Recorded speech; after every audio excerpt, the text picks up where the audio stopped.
Welcome back. We're going to break down a 2022 head-to-head clinical study by Zawam and colleagues on lateral malleolar fractures. You know that the accepted standard isn't always the perfect fit for every single patient.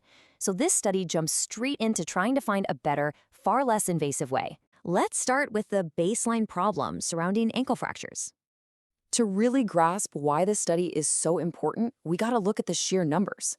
Ankle fractures, you'll often hear them called Pott's fractures, are incredibly common. They literally make up about 1/10 of all fractures we see in orthopedics.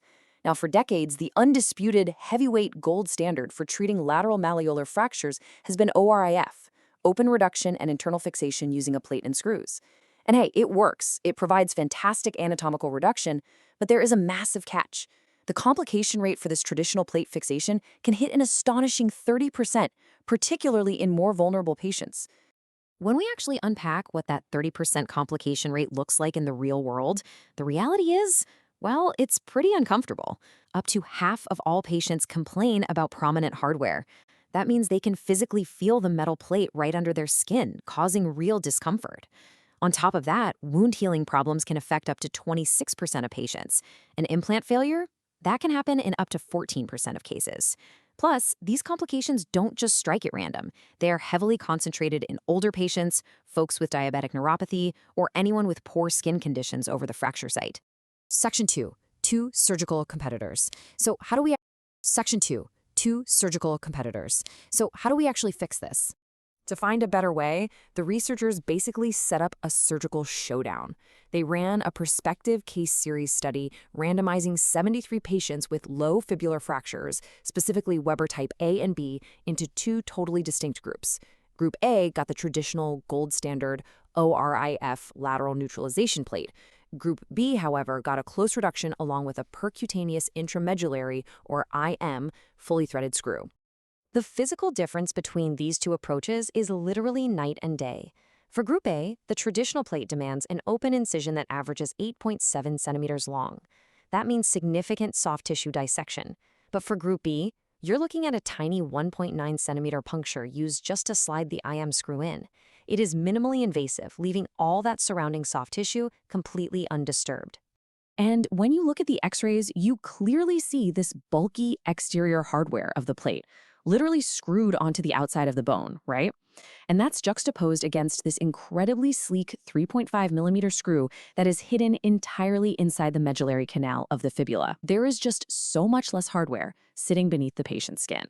So how exactly do they do this minimally invasive approach? Well, the IM screw procedure relies heavily, first and foremost, on a closed reduction. You have to get the bone back into place without opening the leg. Once that's set, the surgeon makes a tiny 1 to 2 centimeter incision just distal to the lateral malleolus. They take a 2.5 millimeter drill bit to create the entry point, and then a 3.5 millimeter fully threaded screw, usually about 90 to 110 millimeters long, is just advanced right up into the bone. It is a remarkably streamlined process. Section 3. Let's look at the head-to-head surgical results. How did they actually stack up in the OR? Okay, let's get into the hard numbers from this matchup. The data here is crystal clear, and honestly, it heavily favors the intramedullary approach when it comes to efficiency and healing speed. Check this out. The IM screws averaged just 28.66 minutes of operative time. The plates, 38.34 minutes. That is a highly significant reduction in OR time.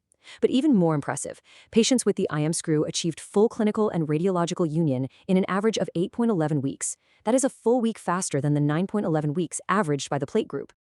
Now, you might be thinking, well, faster healing doesn't mean much if the ankle doesn't work as well, right? But here's the fascinating part. When it came to long-term functional scoring, the study found a statistically insignificant difference. They used the American Orthopedic Foot and Ankle Society, or AOFAS score. The plate group scored an 87.11, and the IM screw group scored an 86.57. Basically, they tied. Both methods provided essentially the exact same excellent functional outcomes for the patients by the time of their final follow-ups. Section 4. Comparing complication rates. This is where the study makes its most profound impact. Just look at this stark contrast. In the traditional plate group, 31.6% of patients experienced hardware prominence. Again, that's that highly uncomfortable, often painful feeling of the metal plate pressing right under the skin. But in the IM screw group, Exactly 0%. Zero. Because the hardware is completely hidden inside the bone, the complication just completely vanishes. And we all know complications aren't just minor annoyances.